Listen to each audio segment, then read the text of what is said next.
গতকাল রাতেই কলকাতায় এসেছে নির্বাচন কমিশনের ফুল বেঞ্চ এবং সকাল থেকেই দফায় দফায় রাজনৈতিক দলের প্রতিনিধিদের সঙ্গে বৈঠক হয়েছে, তৃণমূলের সঙ্গেও বৈঠক হয়েছে। কিন্তু জ্ঞানেশ কুমারের আচরণে ক্ষুব্ধ তৃণমূল। কমিশনের বৈঠকে চন্দ্রিমা ভট্টাচার্যের উপর চেঁচানোর অভিযোগ। চন্দ্রিমা ভট্টাচার্য, ফিরহাদ হাকিম এবং রাজীব কুমার, এই তিনজনের প্রতিনিধি দল আজ নির্বাচন কমিশনে যান। বৈঠক হয়, কিন্তু সেই বৈঠকে ক্ষুব্ধ তৃণমূল। ক্ষোভের কি কারণ সোমরাজ রয়েছে সঙ্গে, আরো জানাবে সোমরাজ।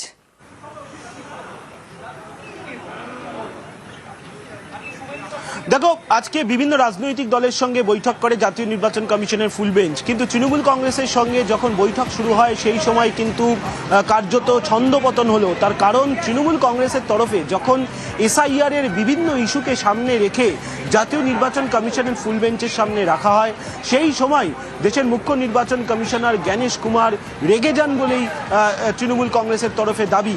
এমনকি এসআইআর এর কারণে এরাজ্যের মানুষের হয়রানির সম্মুখীন হতে হয়েছে, বিভিন্ন সময় দেখা যাচ্ছে এখনো পর্যন্ত বহু মানুষ মারা গেছেন। এই দাবিগুলো যখন তৃণমূল কংগ্রেসের তরফে রাখা হয়, তখন চন্দ্রিমা ভট্টাচার্যের ওপর চিৎকার করেন দেশের মুখ্য নির্বাচন কমিশনার জ্ঞানেশ কুমার বলেই তৃণমূল কংগ্রেসের অভিযোগ।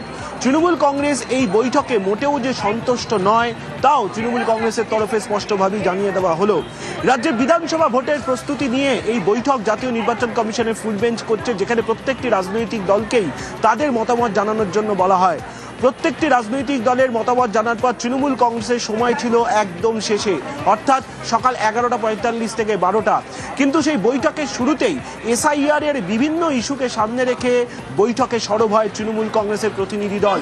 আর তখনই ক্ষিপ্ত হয়ে ওঠেন দেশের মুখ্য নির্বাচন কমিশনার বলেই তৃণমূল কংগ্রেসের দাবি, এবং এতেই তৃণমূল কংগ্রেস সন্তুষ্ট নয়। তার কারণ এর আগেও তৃণমূল কংগ্রেসের তরফে বারবার একাধিক দাবি রাখা হয়েছে এই এসআইআর কে কেন্দ্র করি, কিন্তু তারপরেও সেই এসআইআর কে কেন্দ্র করে কোনো উত্তর আসেনি।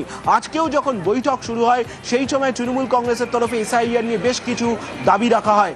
যেমনভাবে রাখা হয় যে এইআরওদের ক্ষমতা খর্ব করে দেওয়া হয়েছে এই এসআইআর এর সময়। শুধু তাই না, এটাও বলা হয় যে আন্ডার অ্যাডজুডিকেশনের নামে রাজ্য মন্ত্রিসভা সদস্যদের নাম পর্যন্ত আন্ডার অ্যাডজুডিকেশনের তালিকায় রয়েছে। শুধু তাই না, এটাও বলা হয় যে এমন ভোটারদের নাম, বৈধ ভোটারদের নাম বাদ দিয়ে দেওয়া হচ্ছে। ফর্ম 6 এবং ফর্ম 7 নিয়ে যে সঙ্গে থাকো সোমরাজ। অর্থাৎ কমিশনের ফুল বেঞ্চের বৈঠকে অসন্তুষ্ট তৃণমূল কংগ্রেস, এবং বৈঠক শেষে বেরিয়ে এসে কি বলেছেন চন্দ্রিমা ভট্টাচার্য শুনবো। যেমন প্রতিবার উনি একাই বলেন, উনি একাই বললেন, তারপর খানিকক্ষণ পর ক্ষিপ্ত হয়ে গেলেন, আমাদের বলছেন আমরা চেঁচাচ্ছি।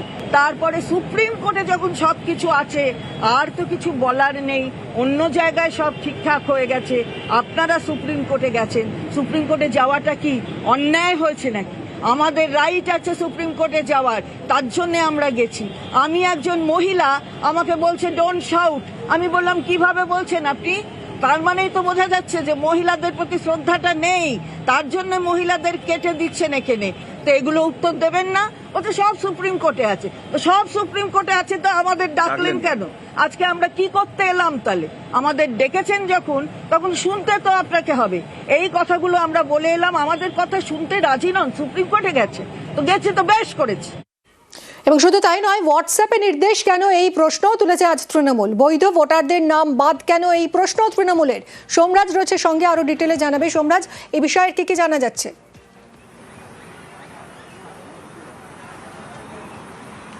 দেখো, তৃণমূল কংগ্রেসের প্রতিনিধি দল যখন আজ বৈঠকে বসেন, সেই বৈঠকের শুরুতেই তারা বেশ কিছু নির্দেশকে, বেশ কিছু দাবিকে সামনে রাখে। যেখানে প্রথমত বলা হয় যে হোয়াটসঅ্যাপ ইনস্ট্রাকশন কেন দেওয়া হচ্ছে এসআইআর কে কেন্দ্র করে, এবং এখনো এই হোয়াটসঅ্যাপ ইনস্ট্রাকশন দেওয়া হচ্ছে, এটা কেন দেওয়া হচ্ছে, এই নিয়ে প্রশ্ন রাখে তৃণমূল কংগ্রেসের প্রতিনিধি দল। দ্বিতীয়ত লজিক্যাল ডিসক্রিপেন্সি নিয়ে ফের প্রশ্ন রাখে তৃণমূল কংগ্রেসের প্রতিনিধি দল জাতীয় নির্বাচন কমিশনের ফুল বেঞ্চের সামনে। এই লজিক্যাল ডিসক্রিপেন্সির নামে ভোটারদের হয়রানি করা হচ্ছে, তৃণমূল কংগ্রেসের প্রতিনিধি দলের তরফে তেমনটাই বলা হয় কমিশনের ফুল বেঞ্চের কাছে। পাশাপাশি এই ফর্ম 6 এবং ফর্ম 7 এর তথ্য নিয়ে গড়মিল করা হয়েছে, এই অভিযোগও রাখা হয় জাতীয় নির্বাচন কমিশনের ফুল বেঞ্চের সামনে। তারা বলছেন যে এমন আধিকারিকদের নামে বেশ কিছু অনুমোদন নয় এমন কিছু লগ ইন আইডিও তৈরি করা হয়েছে, এই অভিযোগও তৃণমূল কংগ্রেসের তরফে আনা হয়েছে। এছাড়াও বলা হচ্ছে যে অ্যাডজুডিকেশনের নামে মন্ত্রিসভা সদস্যদের নাম পর্যন্ত আন্ডার অ্যাডজুডিকেশনে অ্যাডজুডিকেশনের তালিকায়, সেখানে গোলাম রব্বানী, শশী পাজার নাম যে আন্ডার অ্যাডজুডিকেশনের তালিকায় রয়েছে, সেই তালিকা সহ তথ্য জাতীয় নির্বাচন কমিশনের ফুল বেঞ্চের সামনে তুলে ধরা হয় তৃণমূল কংগ্রেসের প্রতিনিধি দলের তরফে। অর্থাৎ একটার পর একটা দাবি তৃণমূল কংগ্রেসের প্রতিনিধি দল তুলে ধরে জাতীয় নির্বাচন কমিশনের ফুল বেঞ্চের সামনে, এবং সেখানেই তারা প্রশ্ন রাখে যে বৈধ ভোটারদের নাম কেন বাদ দিয়ে দেওয়া হচ্ছে। আর তখনই তৃণমূল কংগ্রেসের অভিযোগ, ক্ষিপ্ত হয়ে ওঠেন জাতীয় নির্বাচন কমিশনার, এবং সেই সময় একদম সোমরাজ, অনেক ধন্যবাদ। ফিরহাদ হাকিম কি বলেছেন শুনবো। এখানে একটা পারসেপশন তৈরি করেছে আমাদের বিরোধী বিজেপি, বাংলায় ঘুষপেটিয়া আছে, রোহিঙ্গা আছে, কিন্তু আপনার এই 2 মাসের প্রসেসে কোনো ঘুষপেটিয়াকে প্রমাণ করতে পারেননি, কোনো রোহিঙ্গা প্রমাণ করতে পারেননি। কিন্তু এইটা করতে গিয়ে আপনি যেটা করেছেন সেটা হচ্ছে ভারতীয় নাগরিককে হ্যারাস করেছেন, হাজার হাজার লোককে লাইনে দাঁড় করিয়েছেন, কয়েকশো মানুষ মৃত্যু হয়েছে। এই মৃত্যুর দায়টা কে নেবে? এতগুলো মানুষ তারা কাজকর্ম ছেড়ে দিয়ে ডেলি লেবার, তারা দিনের পর দিন গিয়ে লাইনে দাঁড়িয়ে আছে শুধু প্রমাণ করার জন্য ভারতীয়কে প্রমাণ করতে হবে যে আমি ভারতীয় নাগরিক, আমার দয়া করে ভোটার লিস্টের নাম কেটো না। বিজেপির কথা শুনে এই যে পলিসিটা তৈরি করেছেন এটা ভুল হয়ে গেছে। আপনি এখানে বলতে পারবেন না যে আই এম রং। শুধু একটাই আপনার কাছে আবেদন, দেখবেন যাতে কোনো ভারতীয় নাগরিক তার ভোট অধিকার থেকে বঞ্চিত না হয়। কমিশন আজ বৈঠক করেছে বিজেপি প্রতিনিধি দলের সঙ্গেও, এবং কমিশনের সঙ্গে বৈঠকে 16 দফা দাবিপত্র দিয়েছে বিজেপি। পুলিশের বিরুদ্ধে কেন্দ্রীয় বাহিনীর গতিবিধি নিয়ন্ত্রণের অভিযোগ জানিয়েছে তারা। আধা সেনার সঠিক ব্যবহার নিশ্চিত করার দাবি বিজেপির। 1 বা 2 দফায় নির্বাচনের দাবি জানিয়েছে বিজেপি। 7-8 দফায় বাংলায় ভোটে আপত্তি বিজেপির, তাও তারা জানিয়েছে আজ কমিশনকে।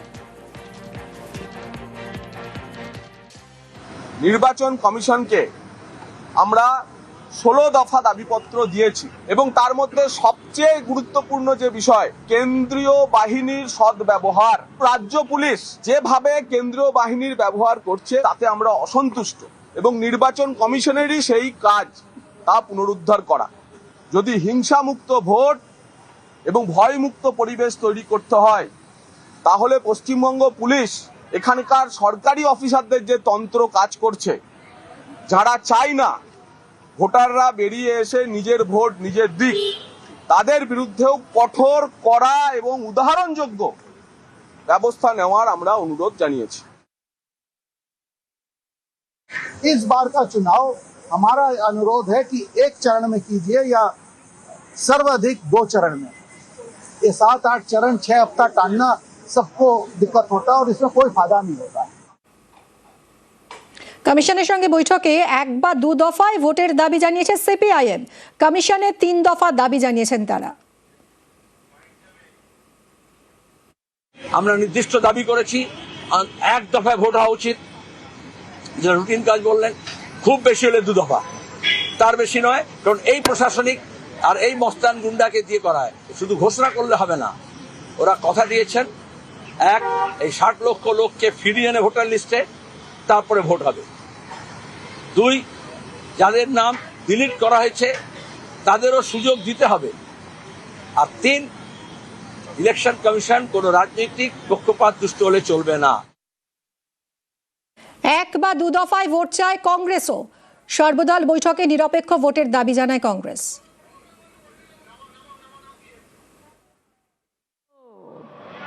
लोग नहीं है, लोग नहीं जाता है। কাজে আমাদের চোখে ধুলো দেয়া প্রবলেম আছে।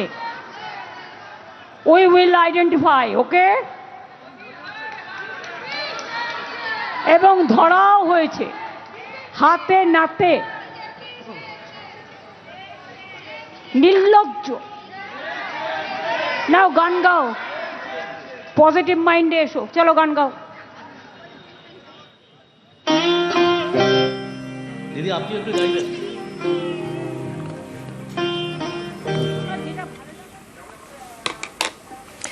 নির্বাচন কমিশনের ফুল বেঞ্চ আজ সকাল থেকেই সব রাজনৈতিক দলের প্রতিনিধিদের সঙ্গে বৈঠক করেছে, এবং কোন দল কি দাবি জানিয়ে এসেছে দেখাচ্ছিলাম আপনাদের। এবার কংগ্রেস কি জানিয়েছে দেখাবো।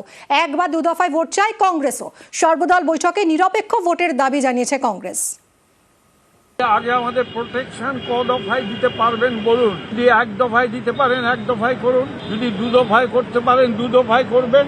ইট ডিপেন্ডস অন ইউ, কোনো দফার ব্যাপার নয়, ব্যাপারটা হচ্ছে প্রোটেকশনে। আমরা খুশি হব এক দফায় হলে, এটাকে অ্যাসিওর করতে হবে যে এক দফার ভোট নিরপেক্ষ হবে। আপনি যদি বলেন এক দফায় ভোট হবে, ভোট লুট হবে, আমরা কখনো রাজি নই, কখনো রাজি নই। পরিষ্কারভাবে জানিয়ে দিচ্ছি এবং নির্বাচন কমিশনকে পরিষ্কার বলেছি, ডিপেন্ডস অন ইউ। রাজ্যে কমিশনের ফুল বেঞ্চ। কলকাতায় মুখ্য নির্বাচন কমিশনার জ্ঞানেশ কুমার ভোট প্রস্তুতি নিয়ে দফায় দফায় বৈঠক। ভোটের প্রস্তুতির পাশাপাশি এসআইআর নিয়েও আলোচনা। সকালে সব রাজনৈতিক দলের সঙ্গে মিটিং, পরে ডিএমএসপি সিপিদের সঙ্গে জেলা ভিত্তিক পর্যালোচনা। আগামীকাল বাহিনী বৈঠকে কমিশনের ফুল বেঞ্চ। এবার কি ভোট ঘোষণা? তুঙ্গে জল্পনা।